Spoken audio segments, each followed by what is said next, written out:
Hey guys, my name is Anuradha. Welcome to our channel GK Guidance and Knowledge. Happy morning to all of you. Today we are going to discuss about India-US relations and climate pact between them. Our today's quotation is Truth stands.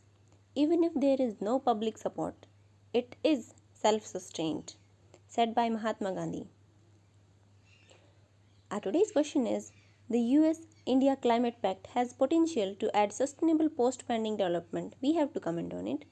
Our introduction would be recently the Leaders Summit held on climate to achieve the goals of Paris Agreement. Both India-US, the countries launched the India-US Climate and Clean Energy Agenda 2030 partnership to keep global temperature below 2 degrees Celsius or even 1.5 degrees Celsius. US steps. US announced to cut its greenhouse gas emission by 50% to 52% by 2030. Then US also announced to double the financing of its for the developing countries by 2024 and also tripling it.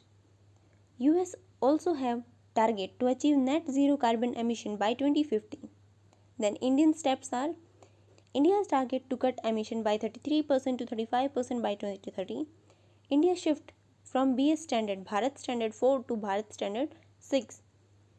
Also have target to generate 175 gigawatt of renewable energy by 2022 and 450 gigawatt by 2030. India collaborate with International Solar Alliance, which is the international alliance located in India. Also focus on the renewable energy and target to generate up to 40% by 2030 without using any fossil fuels.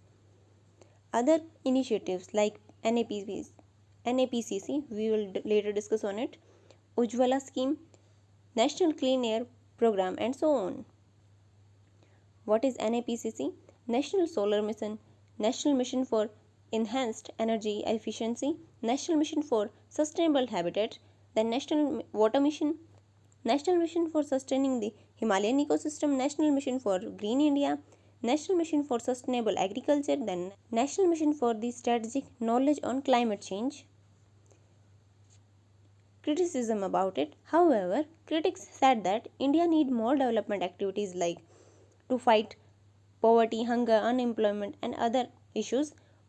Our one capita carbon footprint is less than 60% to the global average, and developed countries UK, USA, European Union can't transfer their burden on developing countries like India, China. But we are the carbon credit countries and we can't ignore the hazardous impact of climate change on human life like degradation, diseases and rising sea levels. This pact is win-win situation for both the countries and the world. What is the benefits of this pact? Help to achieve SDG 1, 2, 3, 6, 7, 13, 14, 15. If you know about these SDGs, must answer it in comment section.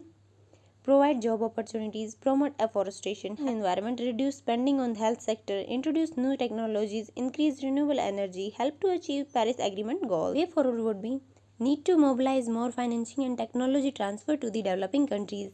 Other countries need to join this pact, take similar steps, and need to collaborate on global platforms to increase awareness and change wasteful behavior like mindset to protect environment.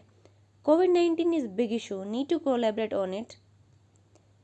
Conclusion would be, to conclude, the countries need to work together to reduce environmental degradation and impact of it on earth and human life. Also promote and encourage sustainable use of natural resources and focus on renewable energy to set example for others. Also collaborate with other countries on global platforms like UNFCCC, Kyoto Protocol and so on to achieve global targets of net zero carbon emission and various SDGs. So this is it for today. Thank you for listening. Don't forget to like, share and subscribe. Also provide a suggestion to improve. Jai Hind, Jai Bharat.